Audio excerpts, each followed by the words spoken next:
Bom, pessoal, bem-vindos aqui a mais um vídeo de LeetCode. Dessa vez a gente vai resolver o exercício 36, velha de Sudoku. Esse exercício é bem legal, é um exercício de nível médio, e já vamos começar aqui que tem bastante coisa. Enfim, ele dá um Sudoku pra gente, né?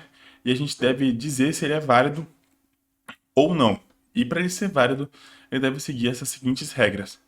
A primeira regra diz que toda linha deve conter dígitos de 1 a 9 sem nenhuma repetição. Então, basicamente, a linha zero aqui, por exemplo, ela não pode conter, por exemplo, 5 aparecendo mais de uma vez. Então, essa é a primeira regra. Se apareceu 5 mais de uma vez, o Sudoku não é válido. Ok. Próxima regra. Não pode conter nenhum número repetido de 1 a 9 em uma coluna. É a mesma regra anterior, só que valendo para as colunas. Então, por exemplo, aqui, nessa coluna zero, não poderia conter outro 5, porque o 5 já aparece aqui na posição 00. Perfeito. Agora, a terceira regra diz pra gente que em cada bloco subgrupo, né, 3 por 3 não deve conter também números repetidos de 1 a 9. Então a gente tem aqui 9 subgrupos, né? 1, 2, 3, 4, 5, 6, 7, 8, 9. E nesses subgrupos aqui não deve conter números repetidos. Então aqui, por exemplo, nesse primeiro subgrupo aqui, não poderia conter um outro número 5, porque já existe o número 5 aqui. Perfeito. Regras legais, ok, tranquilo. O input que a gente recebe aqui é um board, né, uma matriz, onde as posições vazias elas são caracterizadas por um ponto. E é isso, ok. Quando a posição é vazia, a gente não precisa fazer nada nesse caso. Certo. Como eu pensei em resolver esse exercício? A minha resolução ela vai consistir no seguinte. Eu vou usar uma estrutura de dados que a gente tem aqui no Python, que chama set. O que é o set? Set é conjunto em português, né? A característica dele é que não existe valores duplicados dentro de um set. Então, eu vou usar isso a meu favor.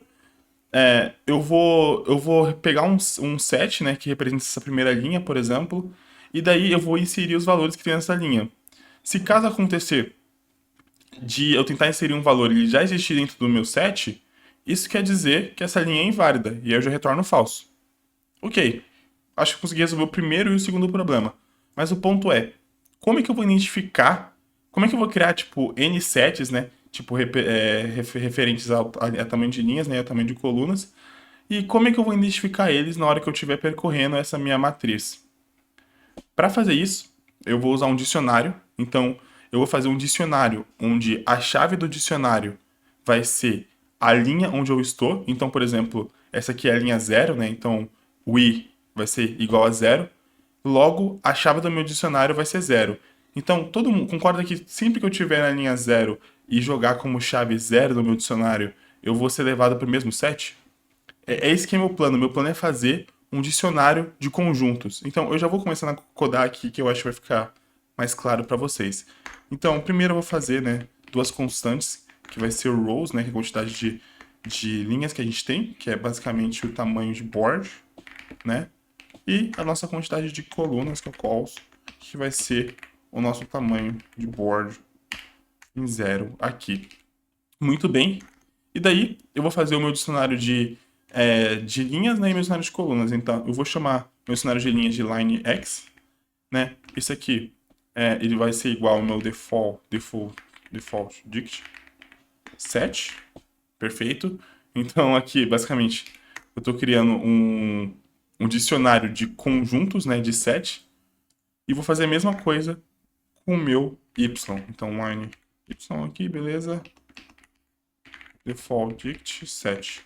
Ok, isso deve funcionar, então eu estou criando um dicionário de conjuntos aqui, certo? E agora eu só preciso percorrer.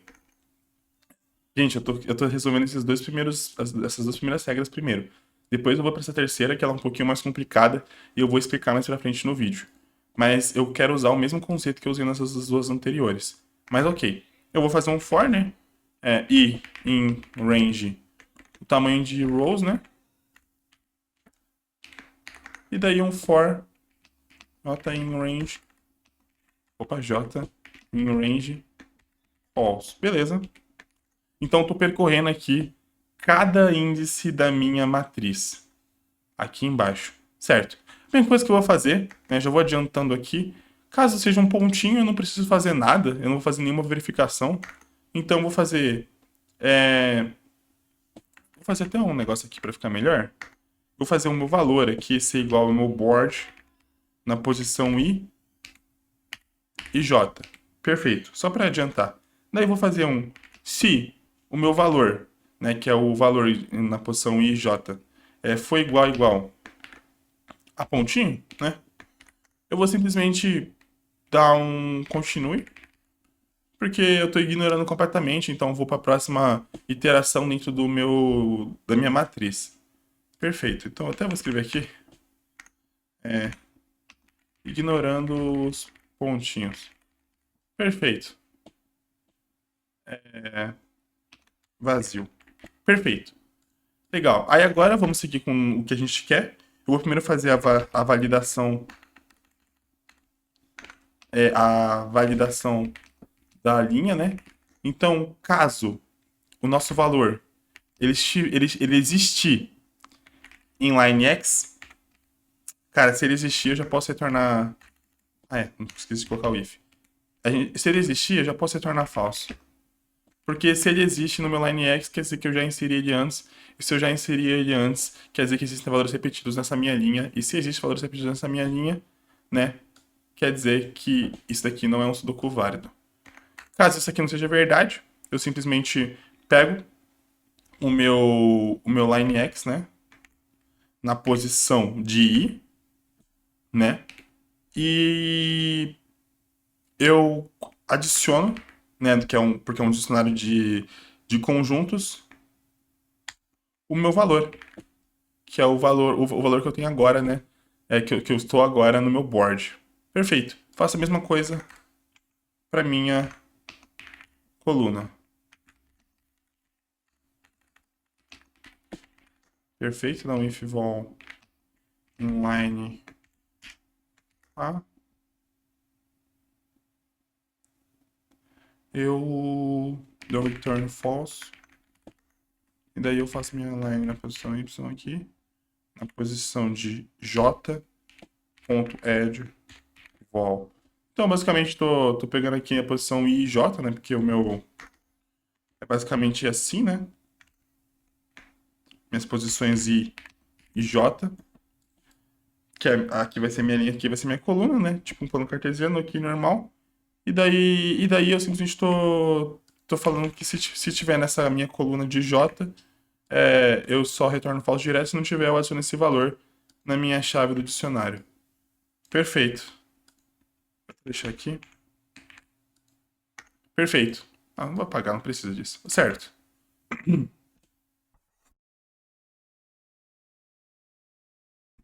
Certo, vamos continuar. Enfim, a gente já conseguiu resolver o problema, esses dois primeiros problemas aqui que a gente tem, e agora a gente tem que resolver esse terceiro problema. Cara, para resolver esse nosso terceiro problema, que ele diz que em cada subgrupo aqui, 3x3, a gente precisa verificar se ele é válido ou não e vai ser inválido se ele repetir um número aqui nesses subgrupos. A gente tem que tornar false. Beleza. Como a gente vai fazer isso? Eu quis usar na minha solução aqui a mesma ideia que eu usei nas anteriores. Então eu preciso de algum jeito criar um set, só que em vez de ser para linha ou para coluna, criar um set para cada posição aqui do meu board. Mas como eu faço isso? O set é tranquilo, ok, mas como é que eu faço um dicionário, né? Como é que eu faço todos esses meus...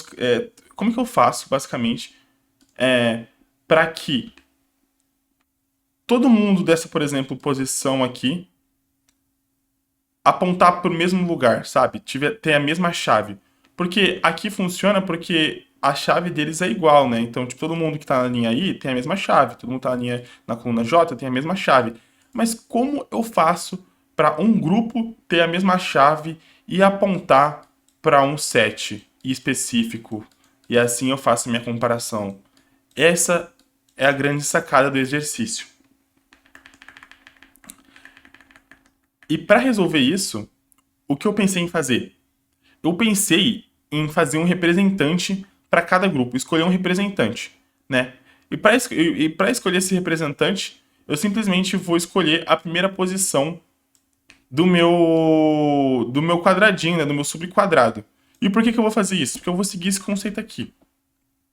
Imagina aqui que eu tenho, né, uma lista aqui, certo? E aí eu tenho essa foi mal pela letra, mas enfim, é uma lista 0, 1, 2, 3, 4, 5, 6, 7, 8, certo? E aí eu quero pular de 3 em 3 posições. Vou lá de 3 em 3 posições porque eu estou simulando, né? O meu. Como meus bloquinhos aqui são de 3 em 3, eu vou pular 3 em 3 posições. Tá. Vocês concordam comigo, né? Então que eu só vou pular em 3 posições. Eu vou começar do zero aqui, né? Vou pular 3 posições. Pá! A próxima posição vai ser essa, né? O 3. E a próxima posição vai ser o 6. Perfeito. Ok. Certo. Então, essas aqui são as minhas primeiras posições de cada um. Minhas posições de cada uma dos meus pulos que eu dou de 3 em 3, né? Ok. E aí, tá, mas como que isso aqui me ajuda? Eu tenho três. Eu tenho três. Eu pulo de 3 em 3 posições, né? E eu sei que meu bloquinho tem tamanho 3. Certo. Então, o que que eu posso fazer? Vocês concordam comigo que se eu pegar qualquer um desses daqui, por exemplo, 6, né? E dividir pelo tamanho do bloquinho, né? Que é de 3 em 3, o resto da minha divisão vai ser zero? Vou até escrever o resto em vermelho. Perfeito. Até aí tudo bem, é claro, né? Porque é um múltiplo de 3, então vai ser zero o resto da minha divisão. Óbvio. Tudo bem. Mas o que que eu sei com isso? O que que eu ganho com isso? Cara, é aí que tá. Por exemplo, se eu não tiver numa posição ideal, que seria a minha primeira posição, se eu tivesse no 7, por exemplo, se eu pegar 7 e dividir por 3, o resto da minha divisão vai ser 1. Perceberam? E aí que tá o pronto. Se o meu resto da divisão aqui é 1, o que que isso tá me dizendo? Tá me dizendo que eu tô a uma posição da posição ideal. Perceberam? A minha posição ideal, ela tá aqui. Só que eu tô a uma posição da minha posição ideal. É isso que eu quero fazer. Eu quero fazer com que todo mundo aqui, desse meu grupinho, aponte pro meu líder, pro meu cara da minha posição ideal, que é a primeira posição. Só que aqui é uma matriz, né? É uma matriz, né? Então eu tenho tanto linhas quanto colunas. Para exemplificar, eu quis exemplificar mais fácil com só uma linha. Mas então, tá, como é que eu faço isso? Cara, muito simples. Como é que eu vou chegar na minha posição ideal? Como é que eu vou chegar em 6? É só pegar a posição que eu tô agora, então, nesse caso, 7, né? Menos o resto da minha divisão de 7 com 3. Isso aqui vai ser igual a 6, que é minha posição ideal. E isso vai funcionar para qualquer um, porque eu só estou simplesmente. Isso aqui é o quanto que eu andei da minha posição ideal. Eu andei uma posição da minha posição ideal. Então eu pego a minha posição atual e diminuo a quantidade que eu andei da minha posição ideal. Aí eu vou chegar em 6. Entenderam? Então vai funcionar sempre com qualquer uma das operações. Podem testar aí. Certo? Funciona, legal. Como é que isso vai me ajudar? Porque o meu dicionário, que eu vou usar para os meus conjuntos, para os meus subconjuntos, eu vou usar um dicionário onde a chave desse dicionário não vai ser o I e o J, mas não vai ser tipo o I ou o J, vai ser o I e o J. Então eu vou fazer simplesmente a chave do meu dicionário ser uma tupla onde onde ela tem a posição de I do líder, né? E a posição de J do líder. Essa é a minha chave do dicionário. E para chegar nessa minha chave do dicionário, tanto em I quanto em J, é só eu seguir a operação que eu fiz aqui, né? Que seria o meu I, né? Que no meu caso lá era o 7, né? Menos o meu I, que era o 7, dividido, né? O resto da divisão por 3, que é a quantidade de pulsos que eu faço. Isso aqui sempre vai funcionar. Então, eu sempre vou. Isso aqui sempre vai acabar me transformando no meu cara primário, que é o que eu quero aqui. E como é que eu pulo de 3 em 3 posições? Como é um quadrado, tanto nas linhas quanto nas colunas, eu posso fazer a mesma coisa para o J. Então, meu J menos J, resto de divisão de 3. Isso aqui sempre vai funcionar. Então, o meu I líder, isso aqui vai ser igual a isso aqui, e meu J líder vai ser igual a isso aqui. Isso aqui sim vai funcionar.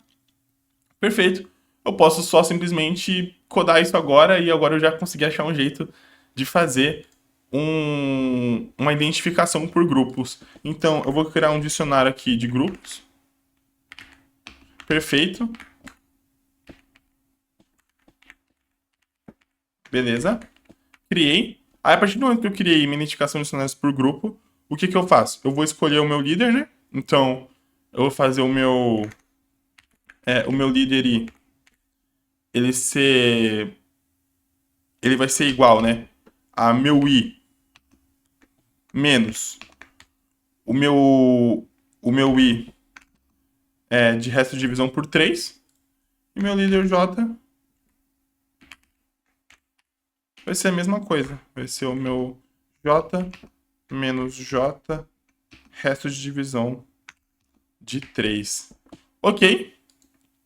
E daí eu já vou fazer aqui, né, o meu tupla, então o meu líder, ele vai ser igual a essa tupla aqui, né, de líder I e líder J, beleza. E aí, eu simplesmente verifico essa mesma verificação que eu fiz aqui em cima.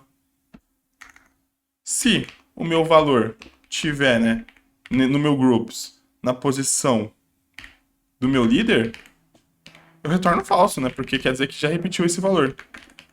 E caso não tiver, eu só pego o meu groups na posição de líder e eu adiciono, né, o meu valor. E pronto, isso aqui deve funcionar. Aí aqui no final, se eu não retornei falso nenhuma vez até agora, no final quando eu sair desse for aqui, eu retorno true, porque quer dizer que tá tudo funcionando muito bem. Esse daqui é sim um Sudoku válido. Vamos testar para ver se funciona. Se eu não errei nada aqui. Funcionou. Bom, pessoal, se você der submit aqui, vai funcionar também, né? Muito provavelmente. Opa, não, deu wrong answer. Vamos ver onde deu erro. Bom, pessoal, voltei aqui. O erro era bem besta. Na verdade, era só porque eu esqueci de colocar se o valor existir na linha específica que eu estou avaliando. É só isso mesmo. Então, aqui eu estava perguntando se tinha em todo o dicionário, né? E não só na linha específica, é por isso que estava dando esse erro. Agora deve funcionar. Boa, funcionou, pessoal. Eu espero que vocês tenham gostado. Essa aqui foi a minha solução de como resolver esse problema. Espero ter explicado bem para vocês. Qualquer coisa, deixa no comentário, qualquer dúvida que vocês tiverem. Muito obrigado, gente, e vem pro ICMC.